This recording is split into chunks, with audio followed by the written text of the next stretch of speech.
It's a great day, sports world. What's up to all the sports lovers, haters, addicts, and fanatics out there? This is Larry Patterson coming to you for GT365. That's Game Time 365 Sports Live here on the GTSN. That's the Game Time Sports Network. Today we are discussing 32 teams in 32 days. Minnesota Vikings. This is one of the teams that far removed from the wild card game that they had against the Saints, and that they sent the Saints home the year before last. Last year was pretty much of a downer year. Just injury bugs everywhere. Daniil Hunter, the top pass rusher, went down. Everson Griffin left. I think he's in some kind of talks of coming back now. With that being said, this team started off 1-5. Ended 7-9, missing the playoffs. So within the last 6 years, this team has had 3 playoff appearances. That's not bad. This team is they don't miss the playoffs that much. So they might miss a playoff a year or two, and then they're kind of like right back in the fold. It's one of those consistent teams that just haven't got past a championship round going to the Super Bowl. So hopefully this year it could mean some changes for this team. They added a lot of talent. A lot of talent was let go. Starting with the key departures. Kyle Rudolph, it's a long-time tight end. He left. I think he went to New York. Riley Reef, he left. I think want to say he went to Cincinnati, something like that. But either way, Shamar Stevens, he left, went to Denver. Anthony Harris went to Philly. Mike Boone went to Denver. Ifeadi Odenigbo, I think he went to New York. Jaleel Johnson, he left. Mike Hughes, I want to say he's in Kansas City. Those are some of the key departures. The key additions, Dalvin Tomlinson, a nose tackle. Patrick Peterson, a corner. He had a pretty rough 2 years, last 2 years, with some of the injuries that didn't happen in the past and him kind of declining. He's still 31, so he still got some juice. I think he adds something to that team, especially he won't be playing in man anymore so much. He'll be playing more of a zone in that Mike Zimmer zone scheme. So that could actually help him out a lot too. Mackenzie Alexander, he left for a year, went to Cincinnati. Now he's back. Xavier Woods coming over from Dallas. Dede Westbrook was just signed a couple months ago. I want to say he's coming back from a torn ACL. Sheldon Richardson, you bring him back. Should help in some run support. Nick Vigil, he's a linebacker, he's originally from Cincinnati. He had a year in Los Angeles with the Chargers. His role kind of diminished. His role would still probably be the same behind Eric Kendricks and Eric Wilson, but he had 100 tackle season the year before last.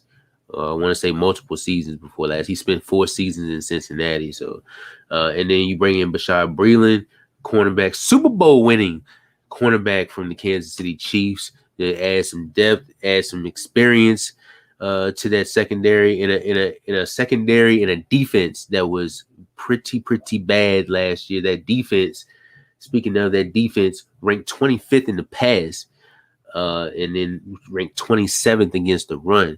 So then you bring all these guys over, and hopefully they can fill some voids. Offensively, they were pretty good offense, ranked 6th in touchdowns thrown, ranked 14th in the pass, and ranked 5th in the running game.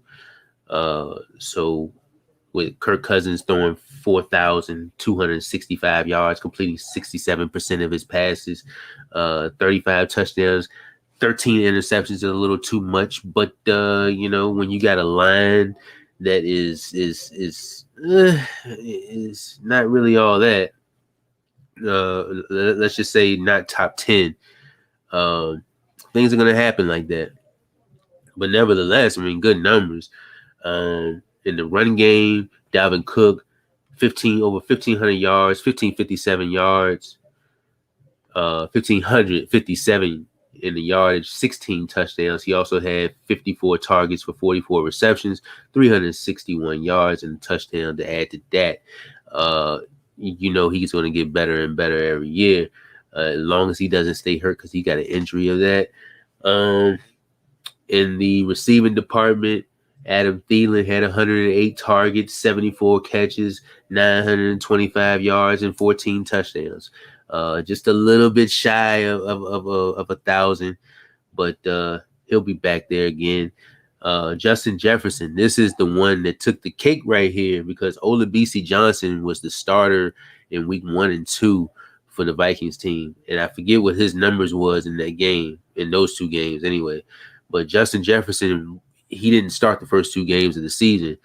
I want to say he had 5 catches for like 70 yards combined in those 2 games. And he did not get the ball that much. 3rd game of the season, Jefferson said, "Oh, you want to play with me? Get the fuck out of the way." And that's exactly what Mr. Johnson did. And Mr. Jefferson went on to have 125 targets, 88 receptions, 1,400 yards, and 7 touchdowns to run for the rest of the season. He completely said, "You disrespecting me by putting this guy in front of me." Nothing against Olabisi Johnson, but he's just a little bit better, man.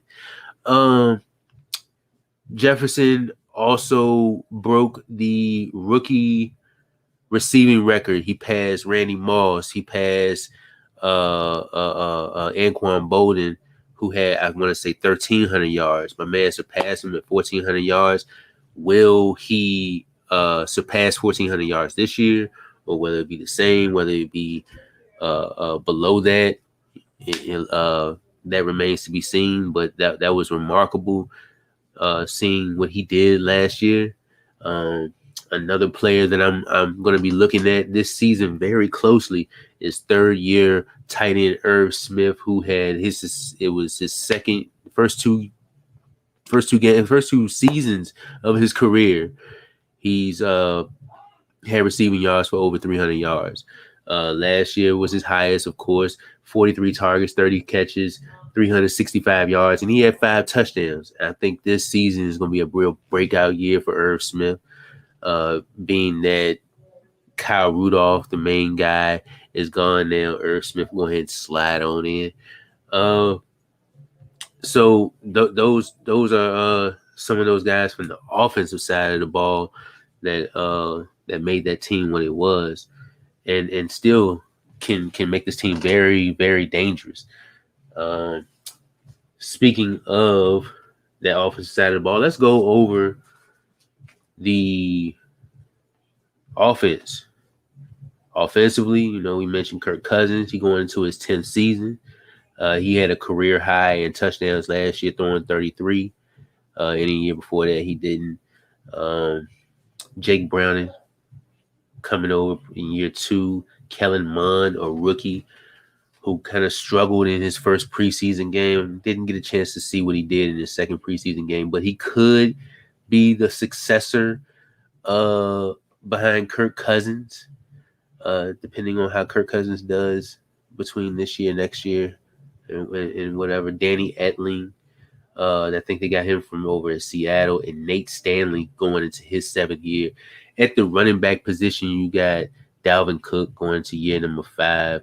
Amir Abdullah, who's pretty speedy, going into his 7th year. Alexander Madison, who does a good job when filling in for Dalvin Cook. Kene Nwangwu, the rookie. Where is he from? Kene Nwangwu. Can't think of it. He's blanking on it right now, of course. You got AJ Rose Jr. and Jake Vargas going into his 2nd year, and then CJ Ham, the other fullback, going into year number 5. The wide receiver position, Chad Beebe going to year number 4. Dan Chisena going into year number 2. Justin Jefferson, Olabisi Johnson going into year number 3. Myron Mitchell, who's a rookie. KJ Osborne going into year 2. Of training camp favorite early in training camp was Wap Fillor. He's a rookie. Uh, so they really liked him. Blake Fro, who's also a rookie, Amir Smith Marset, who's also a rookie, Adam Thielen going to year number 8, and then they grabbed D.D. Westbrook, who could be a good third option, slash helping out in special teams, punt return, kick returns. So that is your wide receiver group, and just and also Warren Jackson, who's also a rookie. So and just just to be sure, have most of these guys, not most of them, but a good portion of these guys probably won't make the team. Will probably be practice squad players. So that's another good thing about it. Tight ends, they got Irv Smith, who is, I'm putting a stamp on him. I think he's going to have a big year. Shane Zolstra, who's a rookie. Tyler Conklin going to year number 3. Brandon Dillon, who's a rookie, and then Zach Davison going into year number 4. On the offensive line, you got at the center position Garrett Bradbury going to year number 3. Cole Cabral going to year number 2. Mason Cole, year number 4. At the guard position, you got Zach Bailey going to year number 2. Ezra Cleveland, who was a pick last year. Was he round 1 or 2? Not sure. Wyatt Davis, who's a rookie.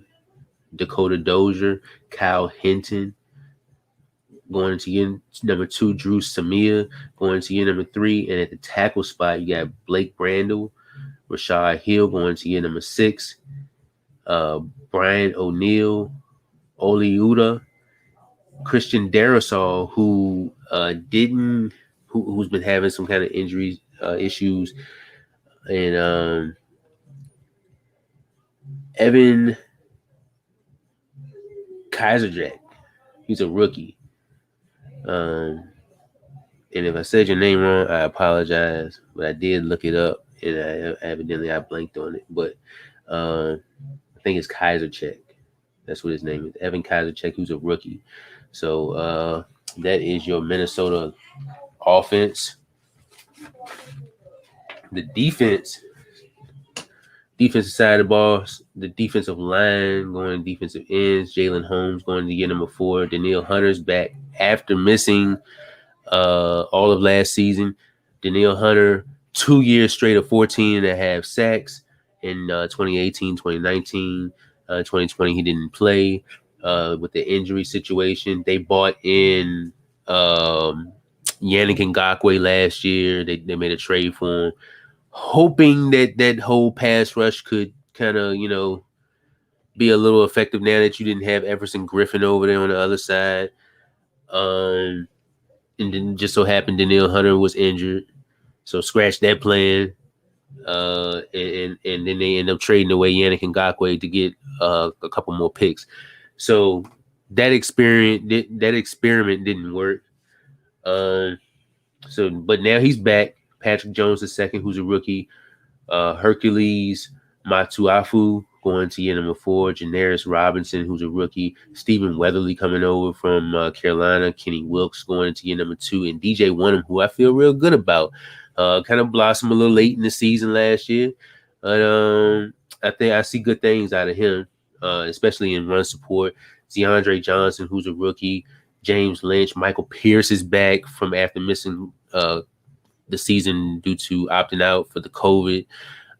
Sheldon Richardson is back from Cleveland. That could also help in run support. Also, in an area where this team was ranked 27. Jordan Scott's a rookie. Dalvin Tomlinson, you grab him from over in New York to help out. Amon Watts going to his 3rd season. A position strength right here at the linebacker spot. Anthony Barr going into year number 8. Tuff Borland, who's a rookie. Ryan Connolly going into year number 3. Troy Dye, who was drafted last year. Christian Ellis is a rookie. Eric Kendricks, one of the best. Him and Anthony Barr, one of the best linebackers in this league. Blake Lynch going into year number 2. Cameron Smith, year number 2. Chaz Surratt is a rookie, and then you grab Nick Vigil. Is a 6-year player. He's been bounced over the league, and he's been playing in Miami. I think he played a year in the Chargers organization where his role was kind of reduced. Uh, so cornerback position, and I think this is another position that's going to be a little bit of a strength. I think this is going to be one of the nice positions for them for this defense this year. I think this defense is going to be really really special this year. Better than 27th in the run and 25th in against the pass. Mackenzie Alexander is back coming from over Cincinnati. He had an up and down year. It was pretty, half and half. He had a completion percentage of almost 70. I want to say it was 67%. Chris Boyd going into year number 3. Bashard Breeland coming over from Kansas City. Harrison Hand going to year number 2. Dylan Maven going into year number 2. Perry Nickerson, Patrick Peterson coming over, which could be very good for him, playing more in his zone. Ty Smith going to year number 6. And one player that I'm watching this year, another player that I'm watching this year is Cameron Dantzler, who is a second-year cornerback. Blanking on the college that he went to. I know. But I don't know right now. But Cameron Dantzler did pretty good last year. I think he had a 57, close to a 60 completion percentage. He was a rookie, so he played like a rookie, but he also flashed also. And then they had Jeff Gladney, but his current situation with the assault, the team was forced to release him, and you can't fault him. But I was definitely expecting a better season, a better second season for Jeff Gladney, because a lot of quarterbacks targeted him. I think he was targeted like 80 times. It was the most on any player on that defense. He was targeted 88, I believe, times. Safety position, Cameron Bynum, who's a rookie. Miles Dorn going into year number 2. Luther Kirk. Josh Metellus going into year number 2. Harrison Smith, one of the best safeties in this league, going into year 10. And then you grab Xavier Woods over from Dallas, going to year number 5. At the kicker spot, you got Greg Joseph, Riley Patterson. It was a rookie, bringing some competition in there, and then Britton Colquitt going into year number 12 as a punter. And I just want to point out that Eric Kendricks missed 5 games last year, and he still racked up 100 plus tackles. It was 107. 107 tackles for the 5th straight year. Not 107 tackles for the 5th straight year, but 100 plus tackles for the 5th straight year. And grabbing 3 interceptions last year, but he missed 5 games, and he's still all over the field. One of the best linebackers in this league, behind maybe Fred Warner, behind Bobby Wagner. My guy down in New Orleans. I'm blanking on his name. Demario Davis. So that is a nice feat right there. First 5 games for this team this year at the Bengals. So Justin Jefferson and Jamar Chase, they don't square off against each other, but 2 former LSU wide receivers, one success the other in college, and Jamar Chase is being looked at as having a big season this year, just like Justin Jefferson did last year. So that's going to be a tough match right there. Then you're at Arizona, which is another tough matchup. You're back at home. You play Seattle. You play the Browns, and then you play the Lions. So that's quite a bit of a challenge right there. Maybe the first 4 games you might have to take a break on the Lions, but division opponents still pretty tough. On this team on third downs last year was ranked 16th in the offense, ranked 10th on defense. So granted, the fact that the defense was not good at all. Still had their third down defense pretty much getting people up off the fields pretty quick. Fourth downs, offensively ranked 17th, defensively ranked 30th. And in the red zone, offensively ranked 6th. So they were a top 10 red zone offense. And then right outside the top 10 on defense, ranked at number 11. So, good qualities and bad qualities from this defense. It only means better things are to come once the season gets here, which is not far. Rookies for this team, Christian Darrisaw, and I'm hoping we could pretty much see him this year. I think the timetable for him will probably be he probably will miss the first month. He might make it within the month. We'll never know. We'll see. Kellen Mond, the round 3 quarterback that they picked out of Texas A&M, he could success Kirk Cousins, and it might take a while. You never know, but you always got to think ahead. Chaz Surratt, a linebacker out of North Carolina, they grabbed him also in round 3. They had 4 picks in round 3. Kellen Mond, Chaz Surratt, and Wyatt Davis, a guard out of Ohio State, and Patrick Jones II, a defensive end out of Pittsburgh. Kene Nwangu, Iowa State. That's where he came from. I blanked on it earlier, and I apologize. But he's a running back out of Iowa State. Grabbed him in round 4. You also grabbed Cameron Bynum, a cornerback out of California. So you never know how these rookies can be. Cameron Bynum could come in and be a nice little complimentary piece in the secondary. Janarius Robinson, defensive end out of Florida State. You grabbed him in round 4. Amir Smith-Marset, wide receiver out of Iowa. You grabbed him in round 5. Another round 5 pick. Zach Davison, tight end out of Central Missouri. And in round 6, you grabbed Jalen Twyman, the defensive tackle out of Pittsburgh. So my expectations for this team, I think this team can really go the distance once everything gels together. I'm not saying Super Bowl contender, but if it's anybody in that division that can challenge Green Bay or close to challenging Green Bay, I think it would be this team. I really don't see Chicago unless their quarterback situation gets straight, and we already know what the situation with that is. Nagy's going with Dalton. So one team that I could say that could be stiff competition for Green Bay is the Minnesota Vikings. Super Bowl, you never know. So I know I'm expecting big things out of this team as far as defensively and offensively. And we will see how that whole thing transpires. This is Larry Patterson for GT365. That's Game Time 365 Sports Live here on the GTSN. And thank you for tuning in. If you haven't subscribed to the YouTube channel, go ahead and hit that like button, man. It don't cost nothing. Also, just subscribe to the Facebook page, Game Time Sports Network. It don't cost a thing. And until then, see you.